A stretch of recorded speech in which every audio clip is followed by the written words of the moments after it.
Hello everyone, I hope you all are well and having a good day so far. Today I am about to spill the beans on this Ninja Espresso and Coffee Barista system, the ultimate coffee sidekick. I've recently got this machine after wanting an espresso and coffee pot for quite some time, and let me tell you, this machine is a coffee rock star. It brews amazing coffee, whips up espresso in flash, and it lets you make anything from a single cup to a full carafe.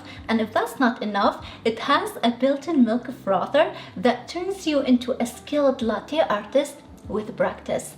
Today I am on a mission to uncover all of its capabilities and show you guys how it saves the day one cup at a time. So before we get started on today's video, please be sure to subscribe to my channel down below, hit that thumbs up, and with all of that said, let's get to it.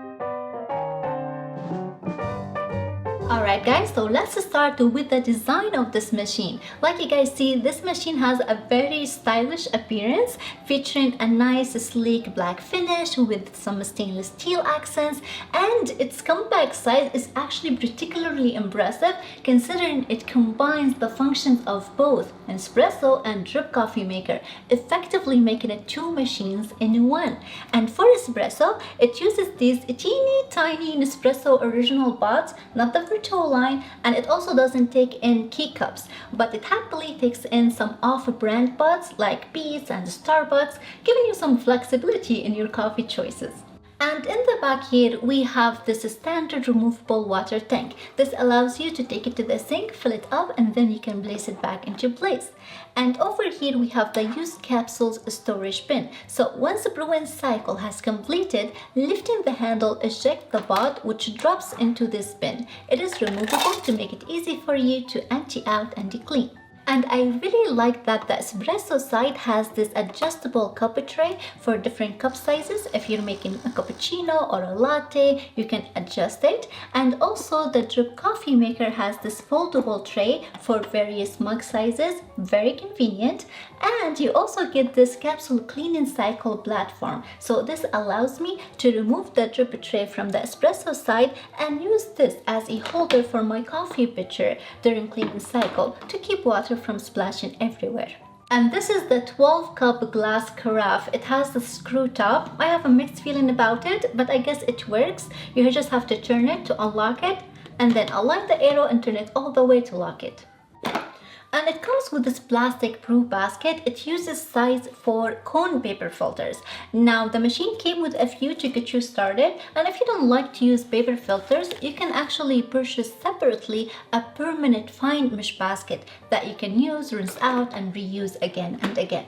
And on the side here, we have this dual size scoop to scoop out the right amount of coffee. In the manual, there's actually a chart that recommends the ideal amount of coffee grounds based on the brew quantity, which takes away all the guesswork.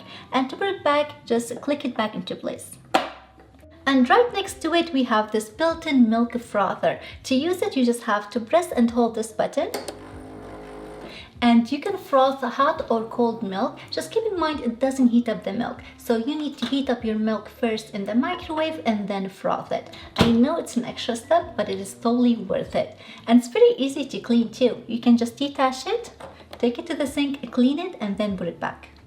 I should also mention all the removable parts are dishwasher safe. Moving on to the interface, I found this machine to be extremely user-friendly as all the buttons are clearly labeled and self-explanatory, which makes it very simple to use. For instance, if I want to brew a drip coffee, all I have to do is use this ground button to select the brew type, choosing from classic, rich, and over ice. Now, rich brew uses less water to produce a richer, darker cup of coffee, and over ice, similar to rich brew, it produces a concentrated rich brew that after the ice melts down still gives you a nice full flavored iced coffee without becoming watered down. And all you have to do when you are brewing an over ice brew is just fill your cup with ice cubes to the top. And the same applies to the Nespresso side. All I have to do is use this capsule button to select a brew type, choosing from espresso, lungo, and over ice. Alright guys, now when you first receive your machine, there's two things you need to do before brewing any coffee. So the first thing is you need to run a high altitude calibration brew, and the second thing is you need to run a cleaning cycle to prime both sides. So let's start with the first one. We need to run a high altitude calibration brew. This is really necessary if you live at a high altitude like me, because water boils at a lower temperature. So running this cycle ensures the machine detects the boiling temperature at your location to give you a consistent brew every single time. So to start, we need to fill up the water tank with water, place the carafe in place. Now turn on the machine. Make sure the drip stop is in the open position. Press the ground button once. And now we need to press and hold the ground button and the hour and minute button until you hear a confirmation sound. Now the machine will save this information and it will not be lost even if you unplug the machine or if you lose power. And you can definitely redo it anytime you change location.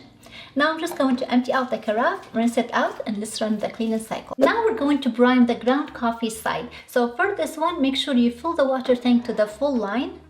Place the carafe in place. Make sure the brew basket is in place. Close the lid.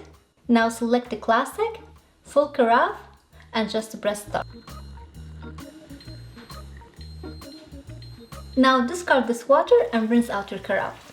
Now to prime the Nespresso side, don't use a capsule. Close the lever, center your cup underneath the brew outlet, select Lungo, and press start.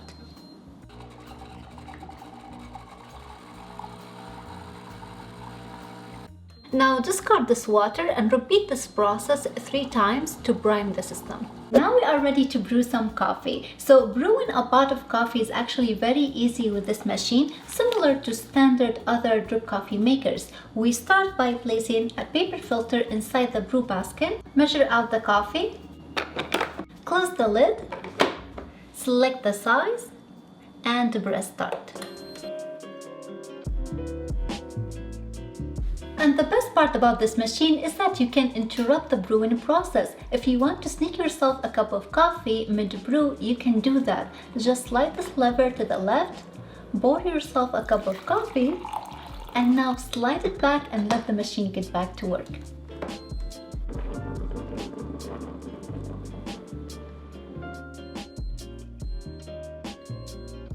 Now the coffee tastes delightful and it has a really nice temperature that is very pleasing to your lips. And overall, it just has a very good full-bodied flavor. And what excited me most about this machine were actually the additional options like the warming blade, which can be adjusted for time and temperature. It can stay on up to 4 hours and it has settings for low, medium, and high. Now by default, it is set to stay on for 2 hours and it is set to medium. But if you want to change that, you can do it. All you have to do is press and hold the warm button until the display flashes. Now adjust the time to the time you want and just press warm to save your setting. Now you can adjust the temperature and press warm to save your settings. But here's the catch with the warming blade. It only has love for big orders. Any size carafe from a quarter to a full carafe, it will turn on. But no solo cups, no iced coffee please. And if you accidentally turn it off while you still have coffee left over, you can turn it back on by simply pressing the warm button again. And another feature I want to highlight on this machine is the delay brew. So like all good drip makers, this machine allows you to schedule brewing, making it easy to wake up to a fresh hot pot of coffee in the morning. It's a total game changer, especially for early risers who need their coffee fixed before heading to work. All you have to do is set the timer, brew size, and type the night before, and voila, your morning just got a whole lot better. Alright, now let's talk espresso. So for espresso, on this side, we have options for espresso, which is about 40 milliliters, lungo, which is 110 milliliters, and over ice, which is 30 milliliters. Now to brew a shot of espresso, place a capsule, close it, select your brew type, and press start. Okay, so I will rate this espresso 3 out of 10. Which is respectable considering its convenience. I think this machine is great for those who want to enter the espresso world. The quality may not match the high quality bold shots of espresso I am accustomed to by my Breville Barista Express, but this machine is a decent alternative. And you know what? It's kind of unfair to compare this espresso to the espresso made by that machine, because that machine is designed for espresso. It only makes espresso and it is expensive, so it better be good. But this machine is trying to give you the best of both worlds at a decent value for your buck. So even if my Breville remains the gold standard for an authentic espresso experience, this machine will certainly do in a pinch. And I've actually cracked the code for this machine. When I want to boil a stronger shot of espresso, I just cheat the machine by boiling an over ice shot, even when I don't want my coffee on ice. Because let's be real, who needs rules when you are chasing the perfect brew? Alright guys, now to wrap up this video, I will say this is a good looking machine and it is hard to beat as far as value, since it is basically two machines in one. It is easy to use and it has some nice features, which makes it all in all a good machine for families that enjoy different types of coffee. However, if you're like me and you prefer an authentic traditional espresso rather than bots, then I recommend you check out the Breville Barista Express. Just keep in mind that one is only espresso. It doesn't have a drip coffee maker built into it, so you would still have to purchase two machines separately. That's why I think if you don't mind bot-based espresso, this machine offers good value for your money. I will make sure to link some of my favorite bots in the description box below. And that's all I got for you guys today. I really hope that you all enjoyed this video and found it helpful. If you did, please thumbs it up, consider subscribing. Thank you so much for watching and I'll see you next time. Bye!